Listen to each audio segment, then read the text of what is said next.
This is the first time Anki Overdrive, all the track and the app, hands-on. As you can see, we're close up with the cars, and we want to look at this in detail, see how it stacks up as a Toys to Life game. How is it as a robot car racer? How does it compare to these games in the background, to Amiibo, to Skylanders, to Lego Dimensions, to Disney Infinity? This episode is going to tell all.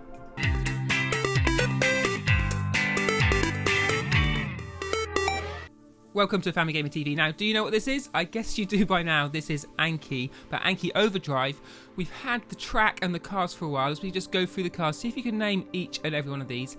They all have their own identity. There you go. There's Nuke, Ground Shock, Skull, Guardian, and they each have their own special abilities. Of course, you need the track to race them, but also you need the app. And today is the first time we got our hands on the app. So I've set up this track, a nice long straight over the sofa, over the back of the wardrobe, down, over across intersection, under the coffee table, and then down again lower, so right under onto the carpet, and then we're going to come up around the corner and back towards the beginning. Of course, we've got that big jump piece. Now, of course, the other bit of this is the app, as I've been saying, and here you go. This is the Anki Overdrive app. First time anyone's seen it, you set up an account, and you can see each player builds up a set of medals, and you earn these. There's tons of them for doing particular things in the races. You can customize your character. Obviously, you've got male or female, and then you can change how your head, torso, and I think sort of waist armor. And you can see that I've got a rank, stars, and medals. Now, you earn those as you progress through the game, and you do that in the tournament. The tournament section is where you have that real Toys to Life experience, because you have these characters that you unlock, you have different challenges, and you're developing your physical toy alongside the video game. But for our sort of day zero getting started with all this track, we're going to jump in and do an open race. Now, that enables you to use all these extra different bits and pieces. We've got like the crossovers and the jumps. If you're working through the tournament, then you need to use that, just the starter pack pieces to begin with. Here we're picking our different commanders. Now, these are the characters that we're battling, like those enemies, say, in Skylanders or in Disney Infinity. Once you've selected them, you then need to click Continue, and you get a chance then to choose cars.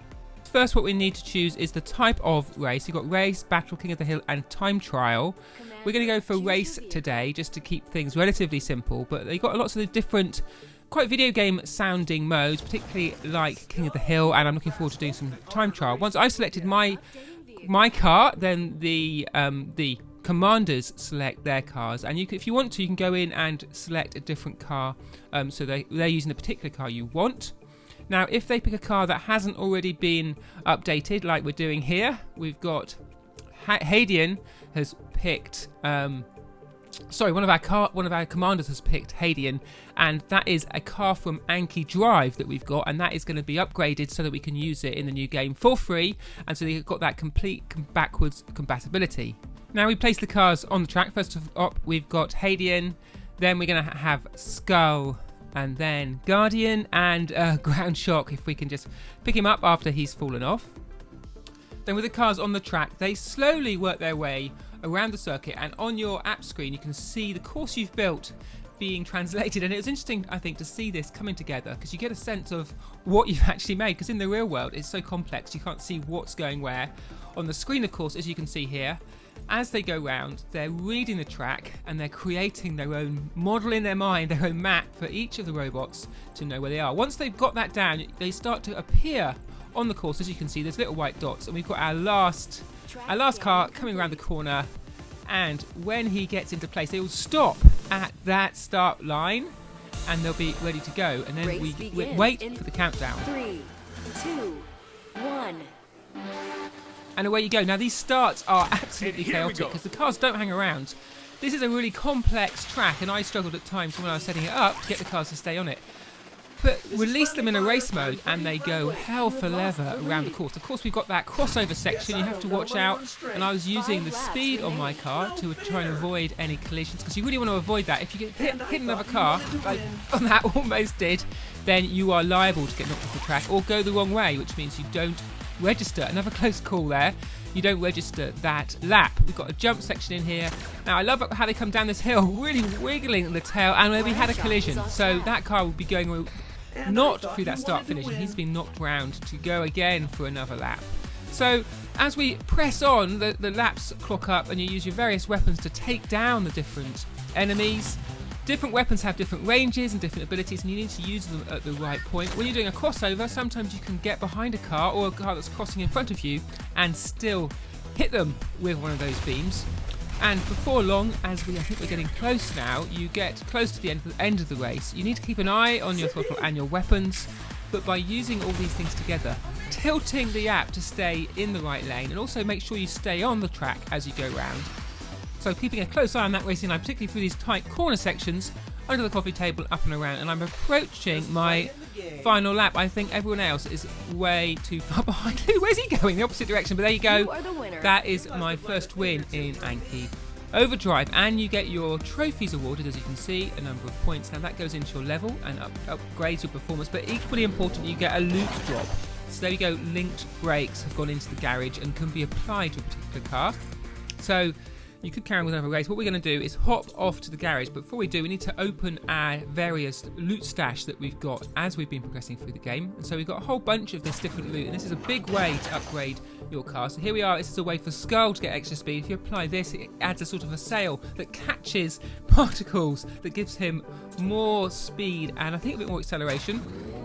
So we've got a small armor upgrade here, which applies to the car's body, the shell, and will absorb attacks. That means you lose less energy when you're getting attacked. A small weapon expansion upgrade. As we press on through these, we've got another tap to open, and what is this going to be? Tractor beam. So this is one I remember from the first game. Hold the button and the person in front of you, if they're in line, gets pulled back and slows down. Time charge. My son was really good at dropping these. And then finally we've got, what is this last one going to be? Small acceleration upgrade. So any acceleration you can add is good. Now if we jump into the cars, you can now see that these items are starting to appear at the bottom. Where they're new, they've got a red exclamation mark, and it gives you a bit of detail about how to use it. So you need to hold the button, which brings up this light sail and then gives you that a boost if it's equipped. And you get different weapon slots, as you can see, to equip these into, and you need to unlock those again as you progress. You can then have a greater choice of different weapons in a particular game. Photon harpoon, very strong but quite narrow attack weapon. Moving on to Thermo, we've got some weapons to equip here. You've got his radiant beam, so if we tap on that, we can then pop that into either the weapons or special items slot in the car.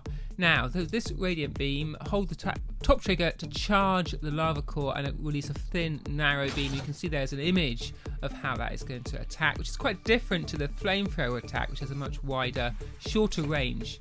So there you go, that's Thermo. If we have a look along here, we've got something for Big Bang. We can equip his linked brakes, and you hold the trigger to do a massive quick stop. Now that's really useful in the game because often you want to get behind people, and if you can completely stop, that means that they're going to whiz past, and then you can attack them with which other weapons you have got equipped. So there you go, that's our look at the loot drops and the loot crates that you are awarded at the end of the races.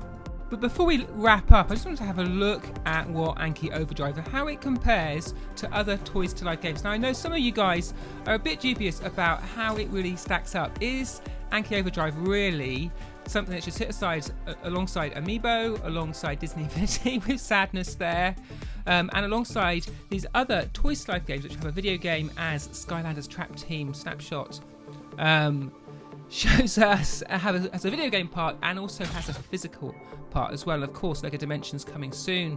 There, My Little Millhouse Lego minifigure. Now, if we get at this up close, I think you can see that really we're moving into proper Toys to Life territory. The first Anki cars, Anki Drive, were really like toys. You could see pretty matte gloss finish, none of the sort of attention to detail or characterization that we are used to in Toys to Life. But move across to Anki Overdrive, and we've got ground shock here, and the level of detail, the attention to detail is much higher. Now this goes alongside both the story in the game, the campaign modes, and also other video game modes like King of the Hill and Time Trial and Battle.